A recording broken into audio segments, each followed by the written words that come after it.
Nós vamos meditar na palavra e ao final desta meditação teremos a nossa oração intercessória, nossa oração de consagração ao Senhor. Queria que os irmãos abrissem suas Bíblias em Lucas capítulo 19, nos versos de 1 a 10. Lucas 19, de 1 a 10. Vamos ler esse texto e depois meditaremos sobre o que ele representa para nós. Esta é uma experiência que Jesus viveu com um homem chamado Zaqueu. Zaqueu era de pequena estatura e queria ver a Jesus, mas não podia por causa da multidão que se interpunha entre ele e Jesus. Então o texto trata dessa maneira como Jesus o encontrou no meio dessa multidão.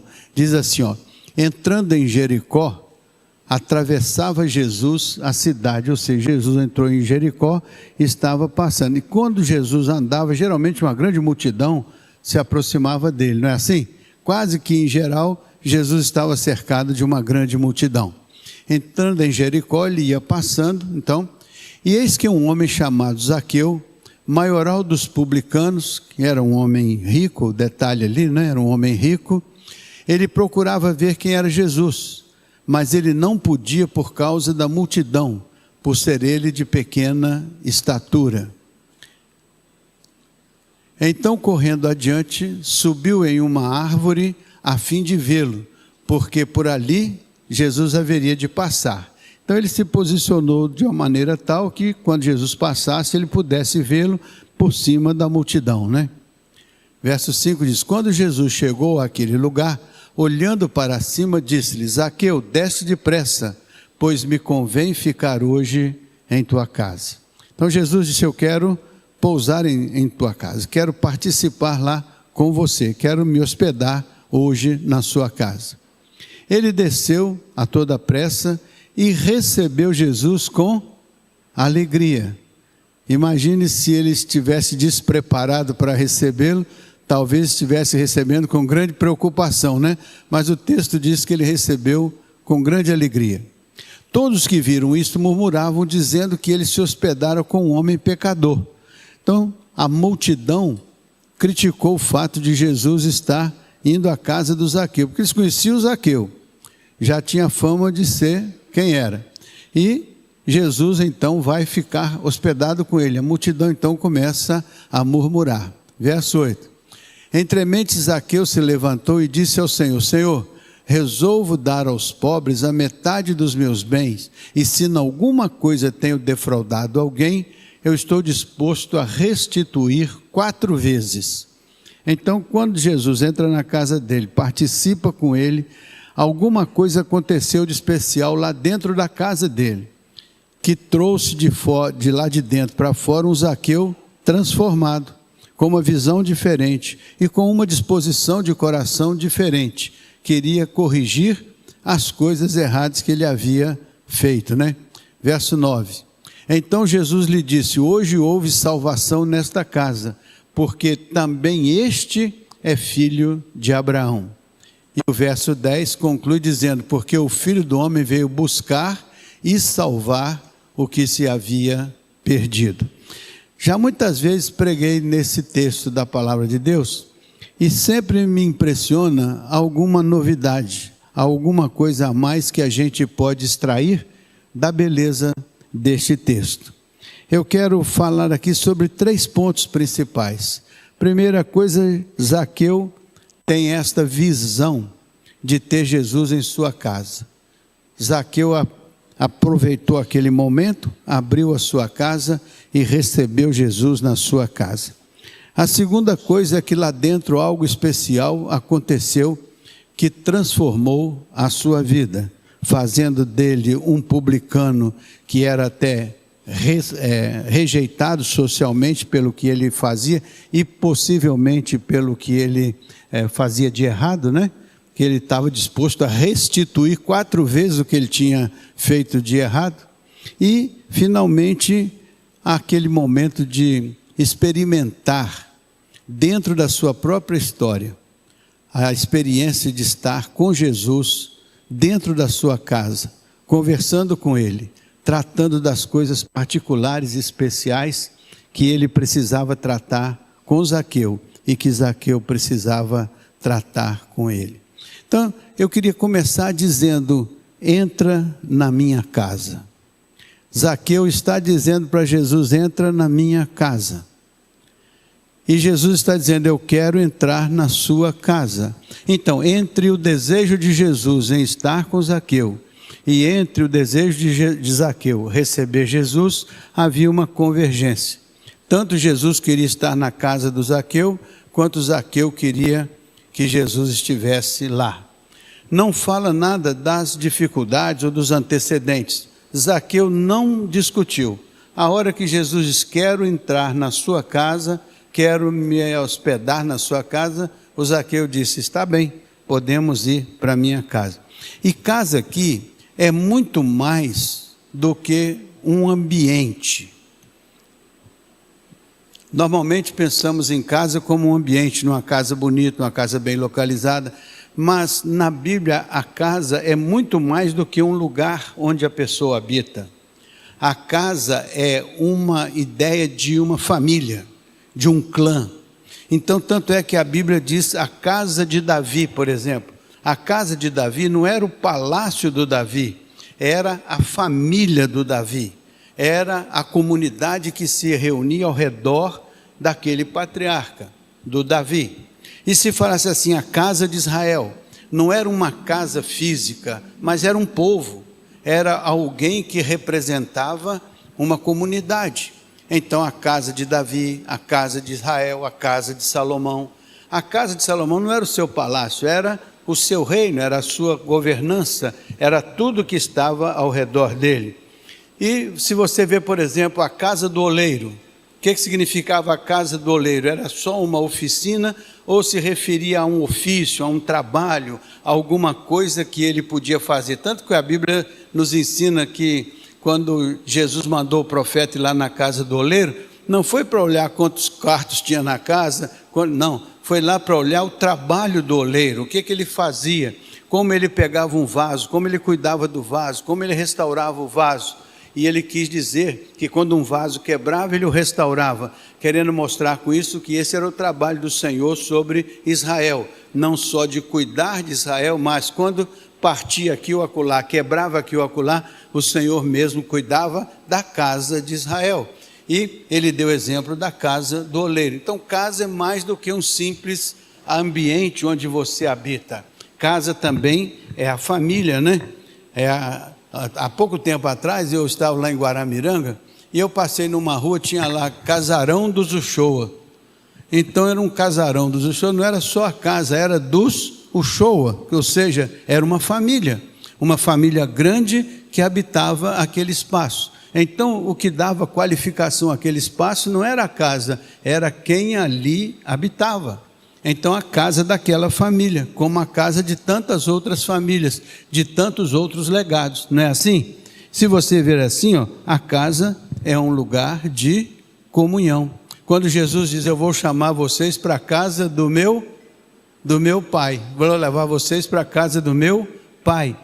É muito mais do que um lugar, é um ambiente, é uma situação que faz com que a gente se sinta acolhido, se sinta querido, se sinta amado, se sinta integrado, né? Então, você veja, por exemplo, a igreja é a casa do Senhor. Não falamos assim? A igreja é a casa do Senhor, é a família de Deus. É muito mais do que um lugar, é esse conjunto que nós temos aqui entre nós. É esta comunhão que existe entre nós, que é chamada a casa de Deus neste lugar, um lugar de bênção.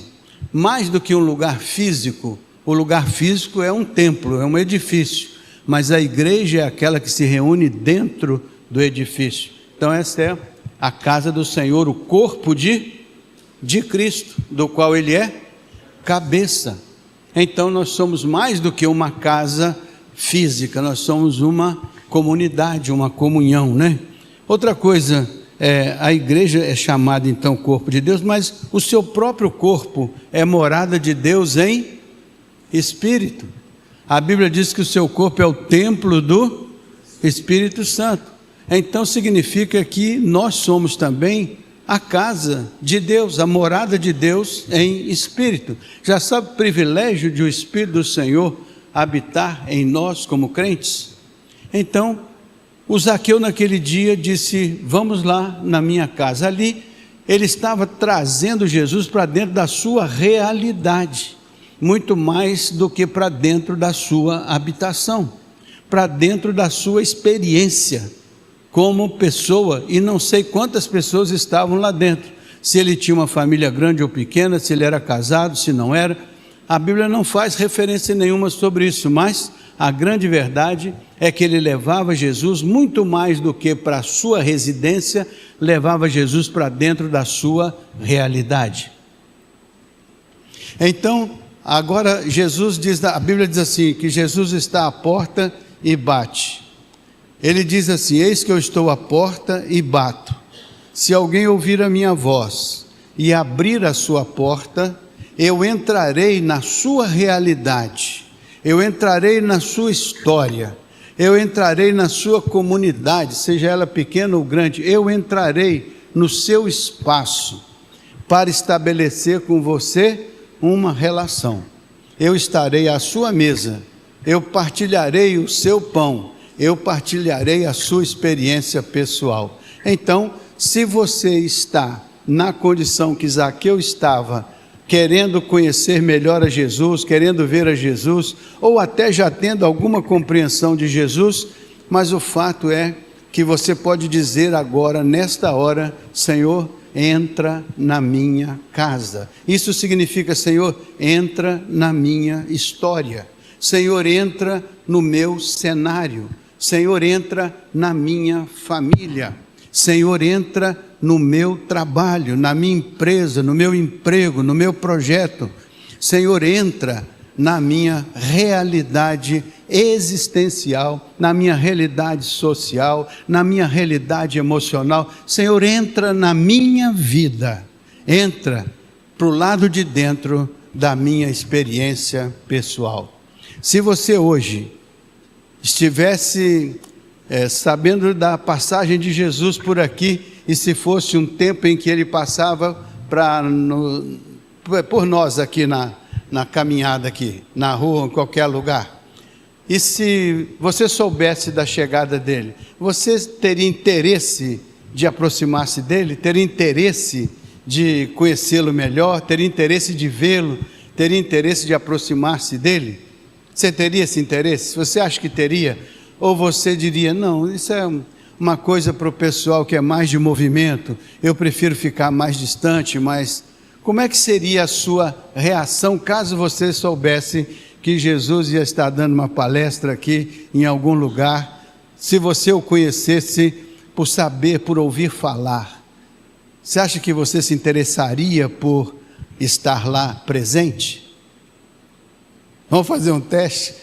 Vamos levantar a mão. Quem se interessaria de ir lá para conhecê-lo mais de perto, para vê-lo mais de perto? Quem conhece? Aí, quase todos, né? Quase todos, né? Para ver um político, por exemplo, as pessoas, né, se movem para ir lá ver o político, quer tirar uma selfie com o político, né? E com Jesus você ia querer tirar uma selfie: Senhor, vamos aqui, deixa eu tirar aqui uma foto com o Senhor que eu quero guardar de lembrança. Mas e se no meio dessa multidão Jesus dissesse assim: olha, eu quero entrar na sua história, eu quero participar da sua vida pessoal, particular, eu quero entrar na sua casa, eu quero entrar na sua família, eu quero estar hospedado na sua casa, eu vou passar aqui uns 2, 3 meses, eu quero passar um pedaço desse tempo com você na sua casa. Você o receberia alegremente? Você viveria aquele momento de uma maneira tão especial que, como Zaqueu, você diz: Senhor, eu não sei se a casa está arrumada, não sei se os móveis estão em ordem, não sei se a cozinha está limpa, não sei coisa nenhuma do como é que as coisas estão lá em casa, mas o Senhor é bem-vindo. Você acha que você o receberia alegremente se ele quisesse hospedar-se com você hoje? Sim ou não? Olha aí, sim, que coisa boa. E se você soubesse que a presença dele não era apenas uma cortesia, mas ele ia entrar na sua casa porque ele escolheu entrar, Ele escolheu entrar na casa do Zaqueu. O Zaqueu escolheu vê-lo passar na rua, mas ele escolheu entrar na casa do Zaqueu. Zaqueu não foi um acidente de percurso, Zaqueu foi uma escolha de Jesus. Assim, se você diz, entra na minha casa, você pode estar fazendo aquilo que o Senhor faria, se Ele olhasse para você e dizer, hoje me convém estar na sua casa, hoje me convém entrar na sua vida, na sua história. Olha que coisa interessante, então você abriria a sua vida, você abriria o seu espaço, e o que você acha que Jesus faria lá? Ele iria lá para especular a sua vida? Ele iria lá para falar mal de alguém, para fazer uma fofoca qualquer interessante? Ele iria lá para falar de política ou de qualquer coisa dessa natureza? O que você acha que ele ia fazer dentro da sua vida? Sendo quem ele era, o que você acha que ele faria? O que você acha que ele faria? Eu acho que ele traria o reino de Deus para dentro da nossa história.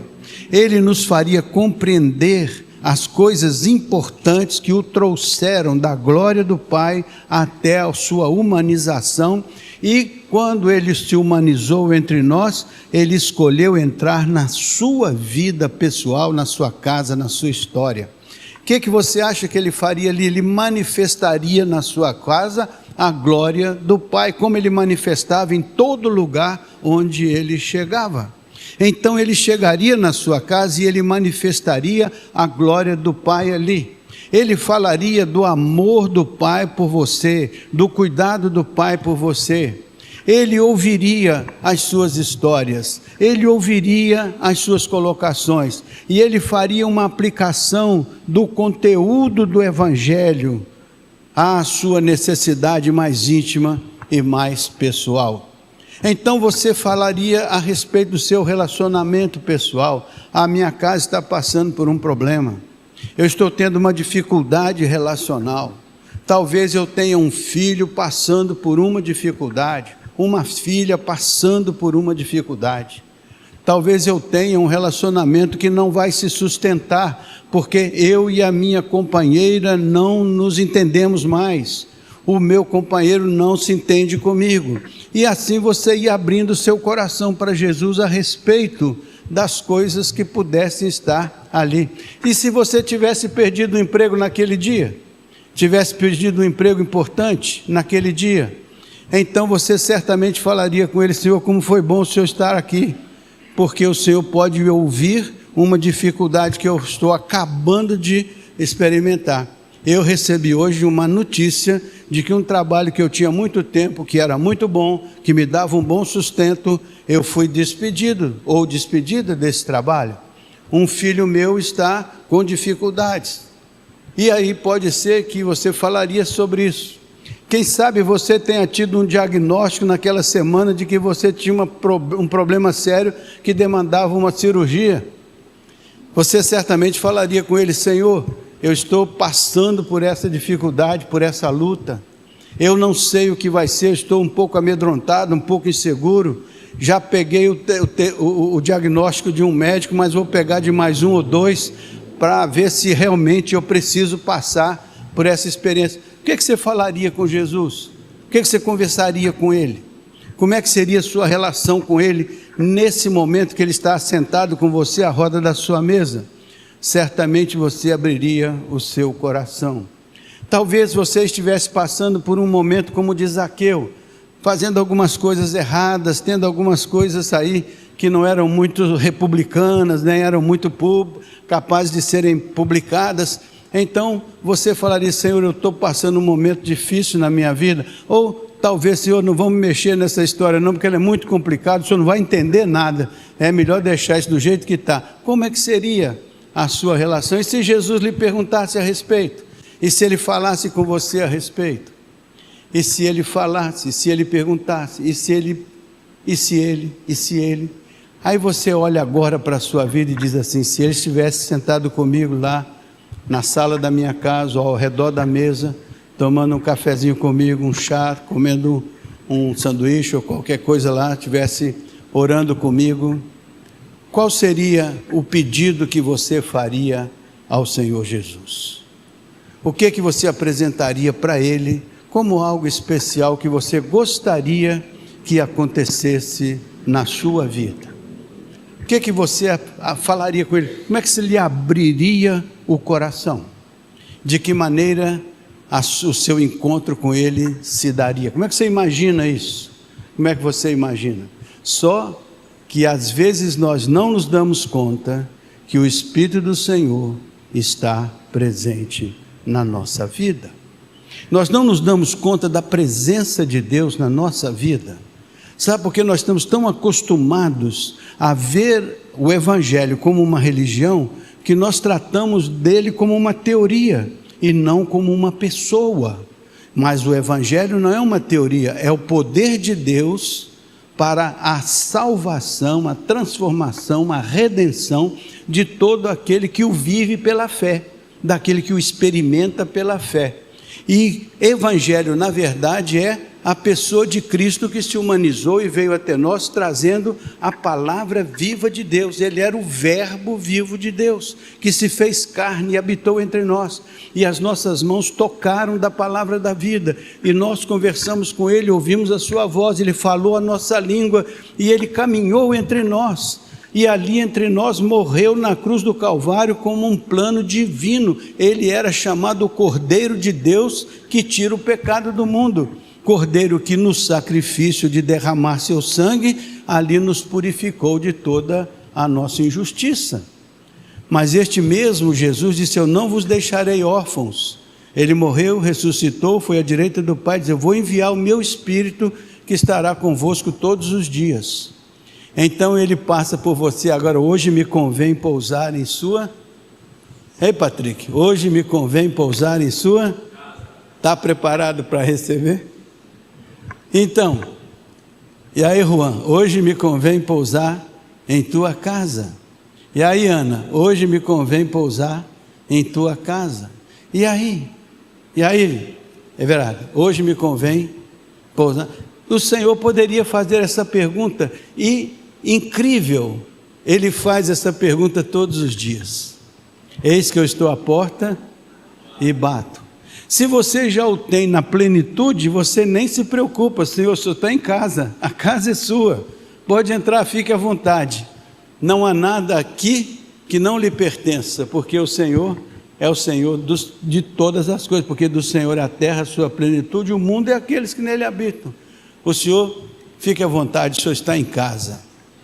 Pense na possibilidade de Jesus estar na sua casa, na sua vida, na sua história, e pense na oportunidade que você tem de apresentar a Ele aquilo que é a sua necessidade mais profunda, aquilo que é a sua expectativa mais profunda, aquilo que é a sua visão mais profunda, aquilo que é o que você mais deseja na sua vida, e você tem agora a oportunidade de apresentar isso para Ele. É o segundo ponto da nossa meditação.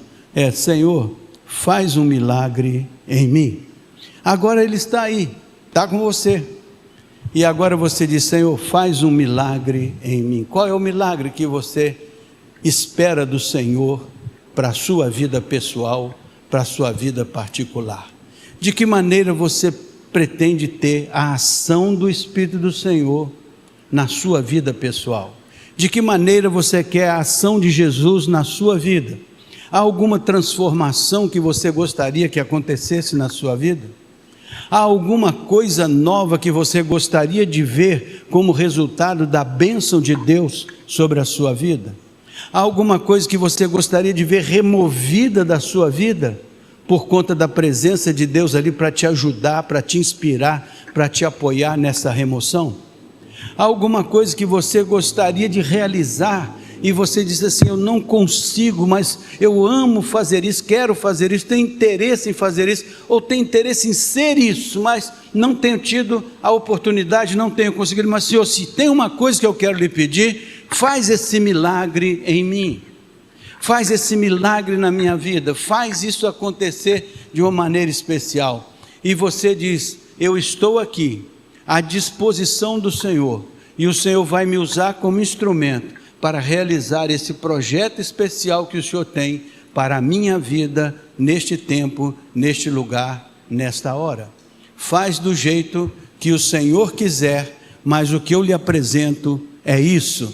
Muitas vezes Deus não age na nossa vida de maneira tão extraordinária, porque nós não somos objetivos no que queremos.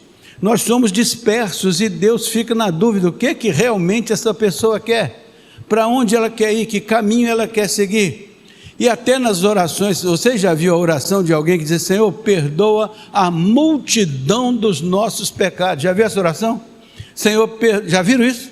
Senhor, perdoa a multidão dos nossos pecados. Aí o Senhor fala: mas qual pecado que eu começo por qual?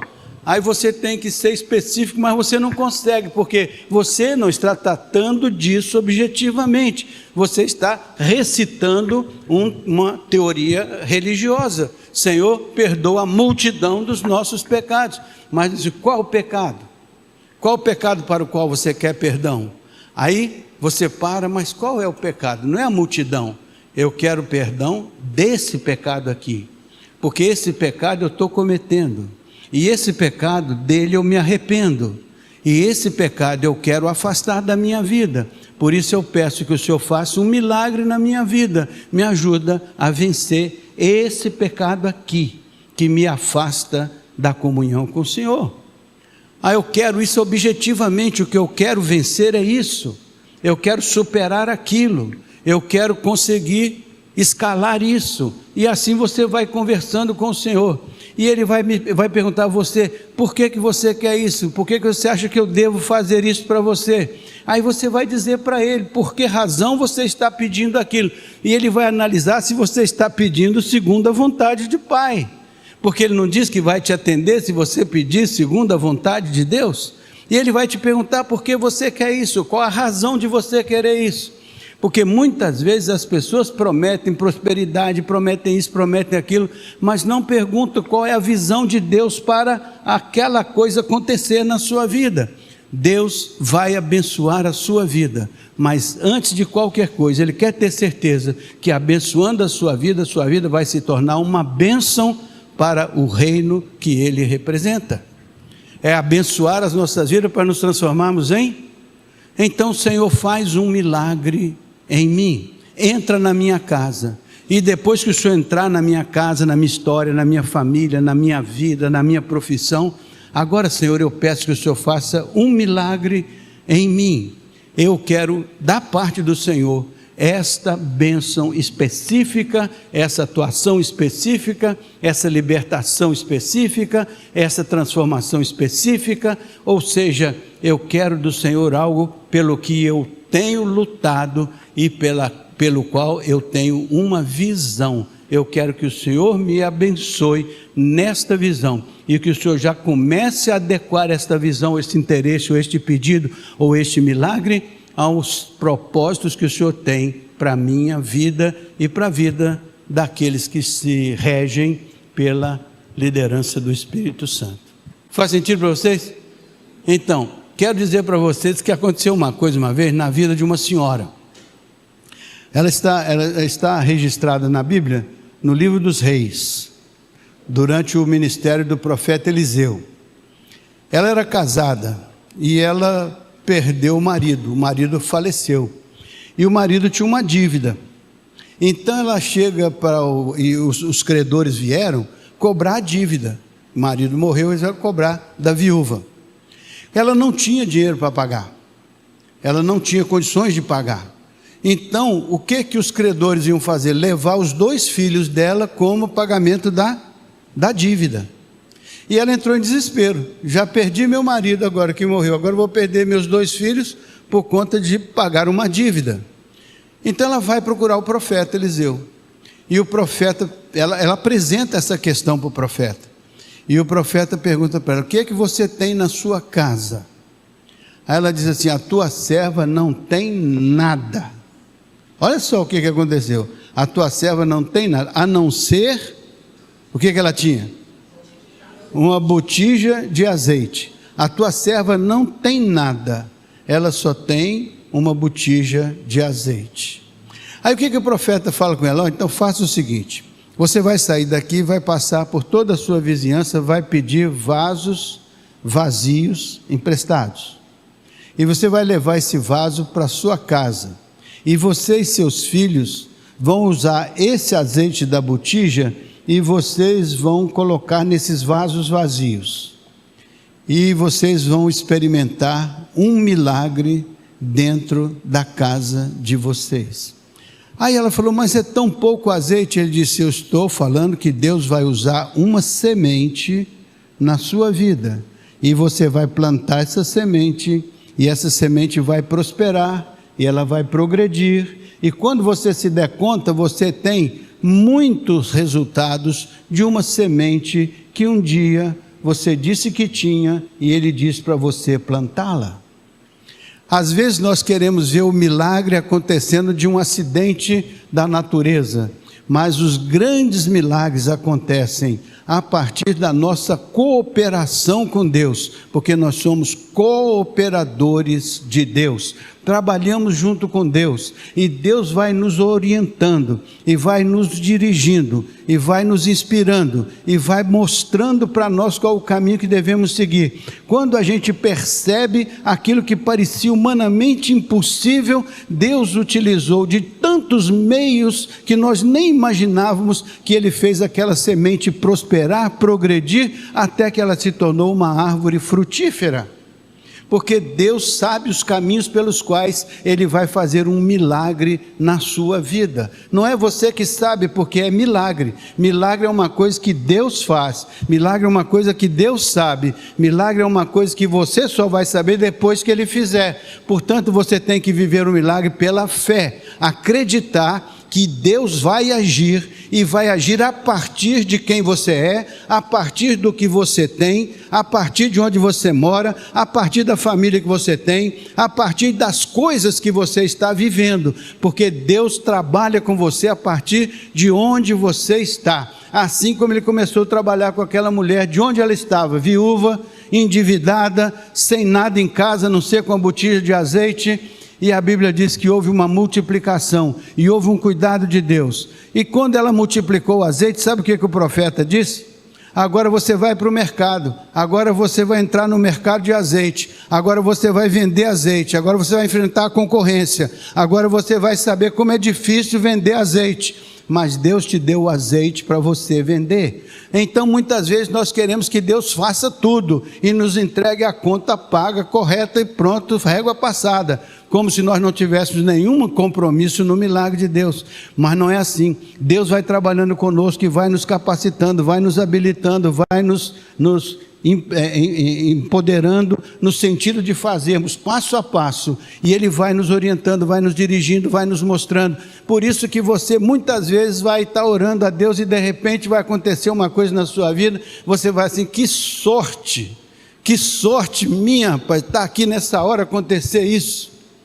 Não foi sorte não, meu irmão, foi a mão de Deus que foi conduzindo para o milagre acontecer, do jeito que Ele planejou, do jeito que Ele pensou. Só que você não sabe o modo como Deus age, porque esse é o modo dele. Você só tem que acreditar pela fé que Ele está operando na sua vida, que Ele vai operar e que Ele vai realizar aquilo que segundo o seu coração é a bênção que Ele tem para você e a direção que Ele vai dar para a sua vida. Mas Ele vai saber que você é um cooperador junto com Ele.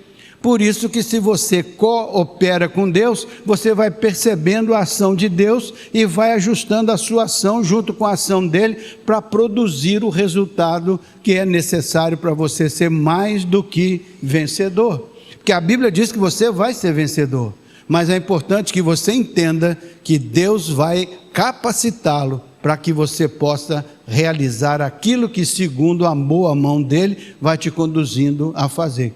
Aquela mulher foi vitoriosa, os filhos dela ajudaram. Quando o azeite deixou de correr, sabe quando foi? Quando todos os vasos estavam cheios. Então aquela mulher podia contar com seus filhos, podia contar com a sua casa, podia contar com as vizinhas que emprestaram vasos, podia contar com o mercado para vender azeite, mas ela, quando perguntada pelo profeta, dizia: eu não tenho nada. Ela não enxergava o que ela tinha, mas Deus foi mostrando: você tem isso, você tem isso, você tem isso, você tem isso.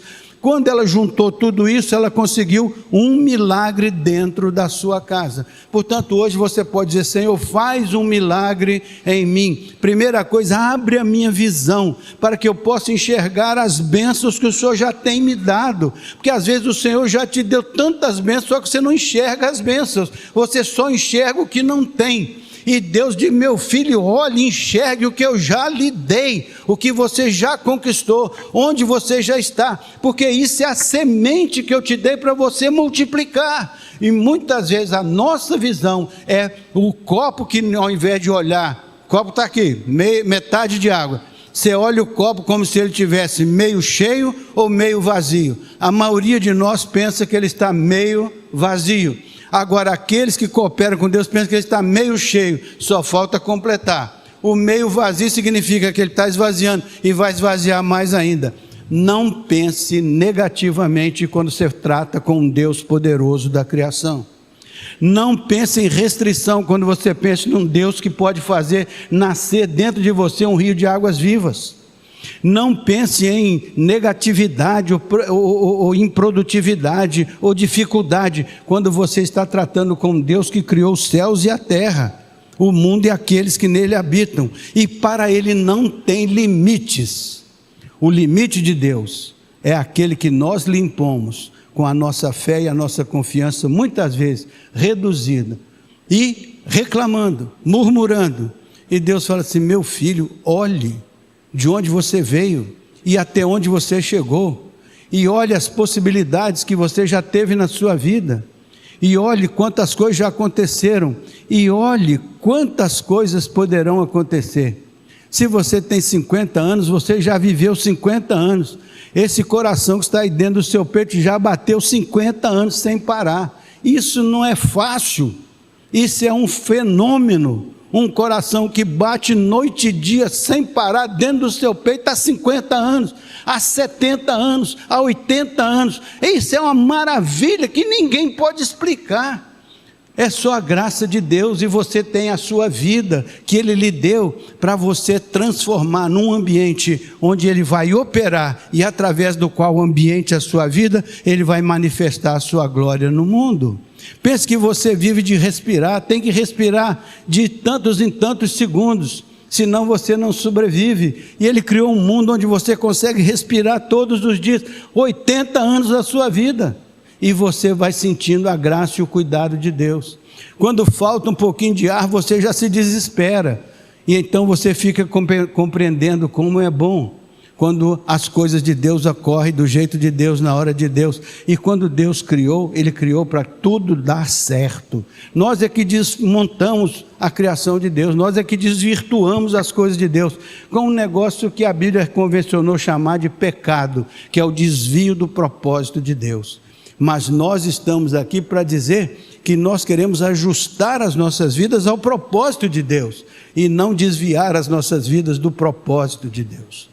Então, peça ao Senhor: Senhor, faz um milagre em mim, assim como foi feito um milagre em Zaqueu, assim como Ele disse para o Zaqueu: a partir de hoje você é filho de Abraão.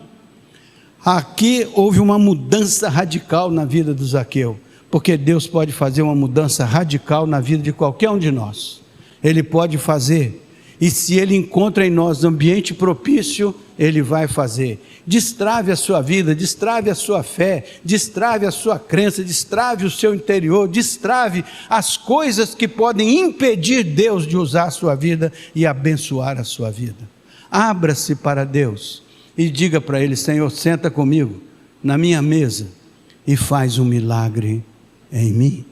Faz um milagre na minha família, faz um milagre na minha igreja, faz um milagre no meu trabalho, faz um milagre na minha formação, faz um milagre nas minhas oportunidades. Senhor, faz um milagre para que o Teu nome seja glorificado na minha vida. Eu quero ser um homem segundo o Teu coração, eu quero ser uma bênção por onde eu andar. Então faz como o Senhor fez com Abraão, me transforma numa bênção, e me dá o direcionamento que o Senhor tem para a minha vida, e me faz mais do que vencedor. Por quê? Porque eu quero glorificar o nome do Senhor na minha vida. Então, entra na minha casa, sara todas as minhas feridas, sara minhas dores, sara meu corpo, sara minhas relações, sara meu casamento, sara meu trabalho, sara. Vai sarando, Senhor, vai curando, porque quando o Senhor entra, a luz chega, as trevas são dissipadas. Quando o Senhor entra, o poder de Deus entra, aquilo que é contrário ao poder de Deus vai cedendo, e o Senhor vai sendo glorificado na sua vida particular e pessoal. Faz um milagre em mim. Faz um milagre em mim. Faz um milagre na minha expectativa. Me ajude a ver o teu agir na minha vida. Me ajude a ver o Senhor agindo na minha vida. Me dá essa oportunidade. Me dá essa bênção. Faz um milagre em mim. Cura, transforma, liberta, reorganiza, reestrutura. E me dá a bênção de ver a mão do Senhor agindo na minha vida. Ser crente é ter essas experiências com o Senhor. Sentir a mão do Senhor mudando o seu temperamento, mudando a sua raiva, o seu rancor, mudando a sua raiz de amargura, mudando o seu medo, mudando a sua depressão, mudando a sua ansiedade, mudando isso para uma fé confiante, uma fé que crê que o Senhor vai com você ao longo do caminho e que Ele lhe dá sustentação. A tua vara e o teu cajado me sustentam, me confortam, né? Ele vai conosco até no vale das sombras da morte. É preciso uma entrega verdadeira, uma entrega sincera. É preciso você dizer: Senhor, entra na minha casa, sara as minhas feridas, e eu me coloco inteiramente nas tuas mãos. Eu te entrego o meu coração, eu te entrego os meus pensamentos, eu te entrego para que o Senhor estabeleça os meus pensamentos, para que o Senhor estabeleça os meus sentimentos, para que o Senhor me prepare para ser uma pessoa abençoada e abençoadora. É preciso uma fé, confiança, uma crença de que o nosso Deus não é uma teoria, não é uma religião, é uma personalidade viva que vem até nós para nos inspirar, para nos motivar, para nos guiar, para nos dirigir, para nos abençoar com bênçãos tão extraordinárias. Deus é muito precioso para nós. É preciso tomar posse dessa bênção. É preciso pensar que isso é uma disponibilidade de Deus para a sua vida, e você tem que agarrar isso como uma bênção de Deus que está ofertada a você. Ele quer abençoar a sua vida, para a sua vida se tornar uma grande bênção. Não é para você ser egoísta, é para você ser uma pessoa que, ampliando os seus horizontes, leva consigo todos aqueles que estiver ao seu redor. Se essa igreja cresce, que ela cresça junto, que todos cresçam, e que o nome do Senhor seja glorificado aqui, e que através das nossas vidas, muitas vidas sejam abençoadas. A Bíblia diz que Ele veio buscar e salvar aquilo que estava perdido ou que não tinha condições ou possibilidades. Ele veio resgatar. O Senhor veio aqui para nos resgatar, para nos alcançar, para perdoar, transformar, livrar, cuidar. Ele veio para nos fazer homens e mulheres mais do que vencedores. Por quê? Porque ele diz: quem está em Cristo, nova criatura é.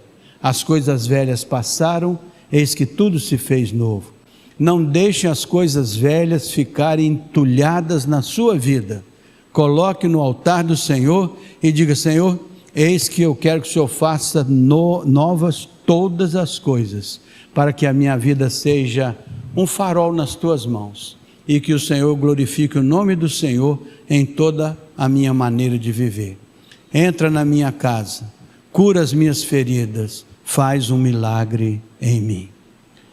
Entra na minha casa, fala agora aí com o Senhor, bem cuidadosamente: Senhor, entra na minha casa, entra na minha história, entre no meu cenário. Senhor, cura as minhas feridas, orienta os meus passos, ilumina as minhas decisões, abre as portas certas, fecha as portas erradas. E então, no final diz: Senhor, faz um milagre em mim. Organiza, Senhor, de tal maneira que eu seja alvo da tua graça, do teu poder. Prepara-me para receber das tuas santas mãos aquele milagre que é meu, particular. Como o de Zaqueu era dele, particular. O seu é seu, particular. Deus trata com cada um de nós na particularidade e na individualidade de cada um de nós. Portanto, apresente-se ao Senhor. Ouça a chamada do Senhor. Aceite a chamada do Senhor e responda: entra na minha casa, cura todas as minhas feridas, arruma toda a casa junto comigo. Cooperador do Senhor eu sou, vou cooperar para que tudo se ajeite. E então comece fazendo um milagre em mim. Ajude o Senhor a te ajudar. Amém?